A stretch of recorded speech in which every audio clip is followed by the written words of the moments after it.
نقصان کرتی ہے. تو یہ ذہن کی صحت کے لیے، ذہنی صحت کے لیے نقصان دہ، کیونکہ اگر آدمی دوسروں کی چیزیں دیکھ کر جلتا ہے تو اس کی ذہنی صحت خراب ہوتی ہے. کسی کی چیز دیکھ کر اس کو لالچ آتا ہے میں بھی ایسی چیز لوں تو بھی اس کی ذہنی صحت پر اس کا اثر پڑتا ہے.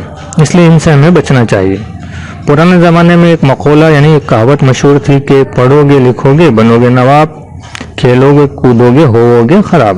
اگر تم پڑھ لکھ لو گے تو تم نواب بن جاؤ گے، یعنی تم کوئی اچھا جو ہے وہ پوسٹ پر چلے جاؤ گے، برسر روزگار ہو جاؤ گے، اچھی زندگی گزارو گے.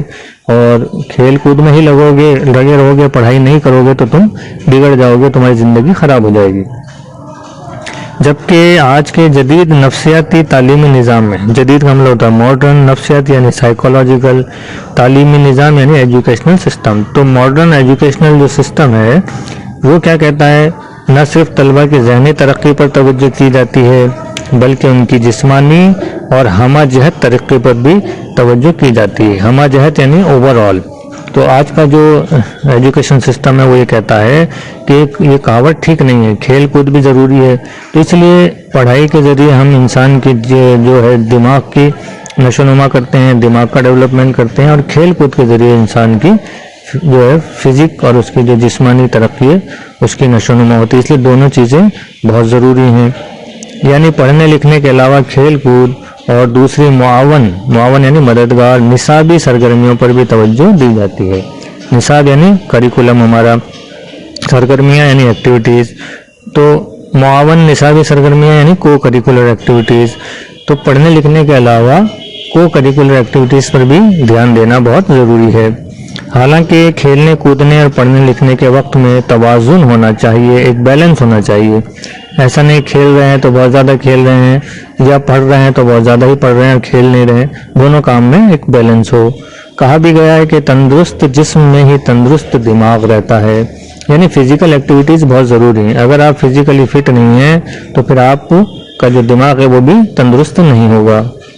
ایک تندرست شخص کو اپنی تندرستی کی اہمیت کا اتنا احساس نہیں، اس کے برعکس ایک بیمار شخص تندرستی کی اہمیت زیادہ اچھی طرح سمجھ سکتا ہے. جب ہم تندرست ہوتے ہیں تب ہمیں احساس نہیں ہوتا ہے کہ ہماری تندرستی کتنی ضروری ہے، لیکن جب ہم بیمار پڑتے ہیں تب ہمیں پتہ ہوتا ہے کہ دراصل تندرستی کتنی بڑی نعمت ہے اور وہ ہمارے لیے کتنی ضروری ہے.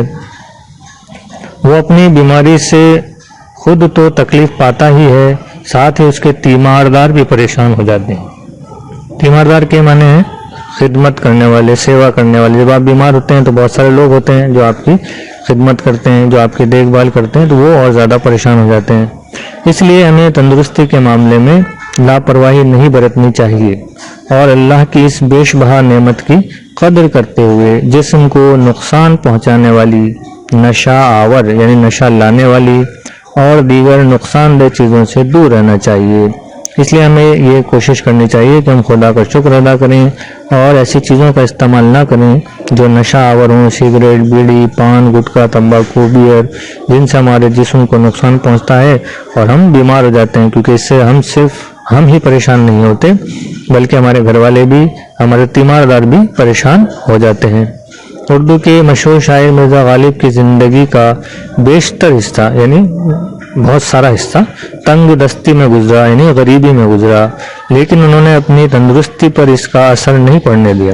وہ فرماتے ہیں تنگ دستی اگرچہ ہے غالب، تندرستی ہزار نعمت ہے.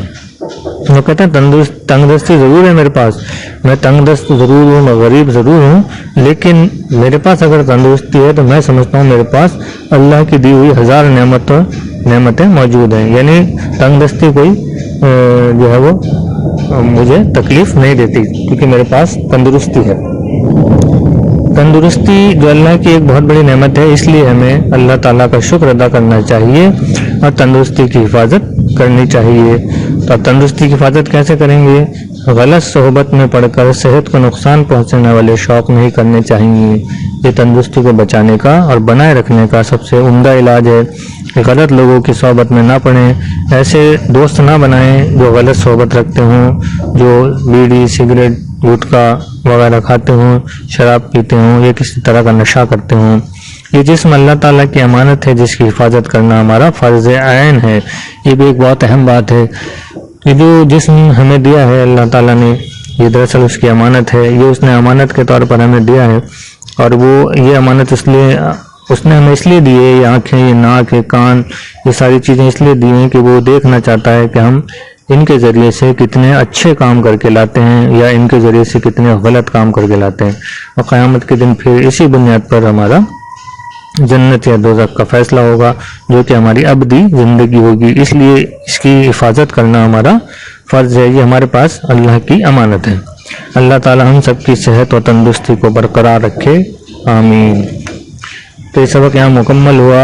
تھوڑے سے اس میں مشکل الفاظ ہیں، ان کو بھی آپ دیکھ لیجیے گا، یہ بہت زیادہ نہیں ہے، اور اگر پھر بھی کوئی مشکل لفظ آپ کو سمجھ میں نہ آئے تو کمنٹ باکس میں آپ مجھ سے پوچھ سکتے ہیں، اور ان مشکل الفاظ کو آپ ایک ٹیبل بنا کر اپنی کاپی میں تحریر کریں۔